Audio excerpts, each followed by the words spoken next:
My husband hit me in front of his mother, but her reaction shocked everyone in the room. For 3 years, I'd been walking on eggshells around David. The slaps started small. A quick backhand when dinner was cold, a shove when I disagreed with him, always behind closed doors, always followed by apologies and promises it would never happen again. His mother had been visiting for the weekend, and I'd been trying so hard to be the perfect wife. Margaret Morrison was everything I wasn't. Polished, educated, from old money that traced back to the founding families of our small southern town. She'd made it clear from the beginning that I wasn't good enough for her son, the girl from the wrong side of town who trapped her precious boy with an unplanned pregnancy that we lost 3 months into our marriage. Margaret had this way of making me feel small without saying anything directly cruel. She'd run her finger along surfaces looking for dust, suggest better brands of cleaning products with subtle disdain, or mention casually how David's ex-girlfriend had been such a wonderful cook and had come from such a good family. Every interaction felt like a test I was failing. Every conversation a reminder of my inadequacies. I made her favorite meals all weekend. Cucumber sandwiches with the crusts cut off, Earl Grey tea served at exactly the right temperature, beef Wellington that took me 6 hours to prepare correctly. I cleaned the house twice, vacuuming carpets that didn't need vacuuming and polishing silver that was already spotless.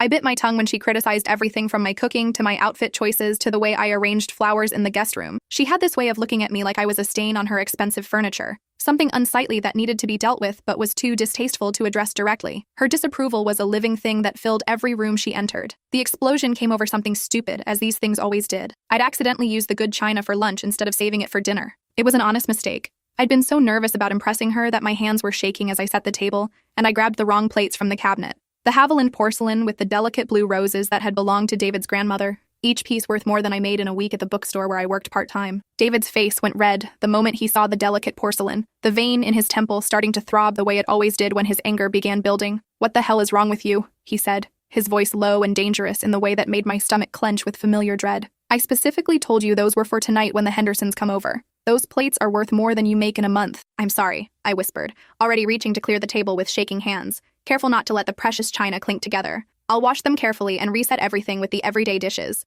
I promise I'll be more careful next time." His mother was sitting right there, sipping her tea from one of the precious cups like nothing was happening, her perfectly applied lipstick leaving no mark on the rim. I thought maybe her presence would keep him calm. Maybe he wouldn't dare show his true nature in front of the woman whose opinion mattered more to him than anything else in the world, including his wife's safety. I'd never been more wrong about anything in my life. David grabbed my wrist so hard I felt the bones grind together, his fingers wrapping completely around my narrow arm. "You never listen, do you? You're too stupid to follow simple instructions. How many times do I have to explain things before they penetrate that thick skull of yours?" The familiar panic started rising in my chest like floodwater. This was how it always began. The insults designed to make me feel worthless. The grip that would leave purple fingerprints for days. The way he made me feel like everything wrong in his life was somehow my fault.